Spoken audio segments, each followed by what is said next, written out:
नीलेश उसकी माँ के साथ बहुत ही खुशी से रह रहा था, लेकिन उसकी शादी के बाद नीलेश की माँ और उसकी बीवी में हमेशा झगड़े होते रहते।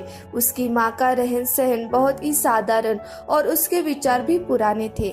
नीलेश की बीवी बहुत ही मॉडर्न थी। उसे सीधा रहना और गांव की बोली बोलना, इन सब से बहुत गुस्सा आता था। वो नीलेश की माँ के साथ बहुत ही बुरा बर्ताव करती थी।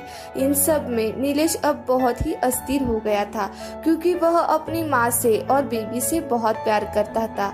वो हमेशा अपनी बीवी को समझाता रहा, लेकिन उसकी बीवी कुछ सुनना नहीं चाहती थी। एक दिन नीलेश उसकी माँ और बीवी के साथ बाहर घूमने के लिए गया होता है, तो वहाँ नीलेश के बीवी को उसकी सहेली मिल जाती है और वहाँ उसकी सास के रहन सहन पर हंसकर चली जाती है। उसके बाद उसकी बीवी को बहुत गुस्सा आता है। वो घर आकर नीलेश के साथ बड़े बड़े आवाज में झगड़ा करने लगती है और उसे कहती है, तुम अगर मुझे इस घर में देखना चाहते हो तो तुम्हारी माँ मुझे इस घर में नहीं चाहिए। एक तो वो इस घर में रहेगी या मैं। नीलेश उसे समझाने की बहुत कोशिश करता है, लेकिन वो कुछ समझना नहीं चाहती। अब उनमें हर रोज झगड़े होने लगे। एक दिन नीलेश उसकी माँ को बाहर घूमने के लिए ले जाता है और उसे एक जगह छोड़कर कहता है, मैं तुम्हें थोड़ी देर में लेने आ जाऊंगा, तुम इधर ही खड़ी रहना।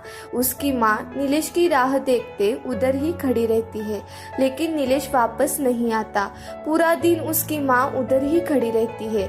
आखिर एक व्यक्ति उसके पास आता है और उसे पूछता है, मैं सुबह से आपको देख रहा हूँ, आप यहीं पर खड़ी है, आप किसी की राह देख रही हैं क्या? नीलेश की माँ उस व्यक्ति को कहती है, मेरा बेटा मुझे यहाँ सुबह छोड़कर गया है, लेकिन अभी तक वापस नहीं आया, मैं उसकी ही राह देख रही हूँ। अब उस व्यक्ति को सब कुछ समझ आ रहा था। वो कहता है, आप वृद्धाश्रम के बाहर खड़ी हो, मुझे लगता है आपके बेटे ने आपको जानबूझकर यहाँ छोड़ा है। मुझे नहीं लगता कि अब वो वापस आएगा, आप अंदर चलिए। यह सुनकर नीलेश की माँ को बहुत बुरा लगा। वो सहम सी गई, इधर उधर देखने लगी।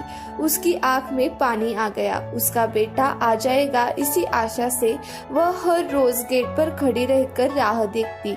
बहुत दिन गुजर जाते, लेकिन नीलेश वहां पर नहीं आता। एक दिन नीलेश को उसकी माँ की बहुत याद आती है, इसीलिए वो उसकी माँ को देखने के लिए वृद्धाश्रम जाता है, लेकिन माँ के सामने जाने की उसकी हिम्मत नहीं होती।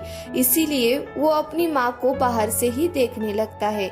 उसी वक्त एक व्यक्ति नीलेश के पास आता है और उसे कहता है, अरे नीलेश, तुम इधर कैसे, तुम्हारी माँ कैसी है? इस पर नीलेश आश्चर्यचकित होता है और उस व्यक्ति से पूछता है, आपको मेरे बारे में कैसे पता? क्या आप मुझे पहचानते हो? उस पर वो व्यक्ति बोलता है, मैं तो तुम्हें बचपन से जानता हूँ। तुम जब छोटे थे तब तुम्हें कोई यहाँ हमारे अनाथ आश्रम के सामने छोड़कर गया था। उसके बाद तुम्हारी जो माँ है उसने तुम्हें यहाँ से गोद लिया था। अब वो कहाँ है, कैसी है? यह सुनकर नीलेश की आंखें भर जाती है। वो अंदर से पूरा हिल गया। जिस माँ ने उसे आधार दिया, नया जीवन दिया, उसको ही उसने निराधार किया था। इस सब से नीलेश को बहुत ही पश्चाताप होता है। वो वहाँ से भागते हुए अपनी माँ के पास जाकर उसके पैरों में गिरकर रोने लगता है। अगर आपको हमारी कहानियाँ पसंद आ रही है तो प्लीज़ हमारे चैनल को लाइक कीजिए, शेयर कीजिए और सब्सक्राइब भी कीजिए, ताकि हम नई नई कहानियाँ आप तक पहुँचाते रहेंगे। धन्यवाद।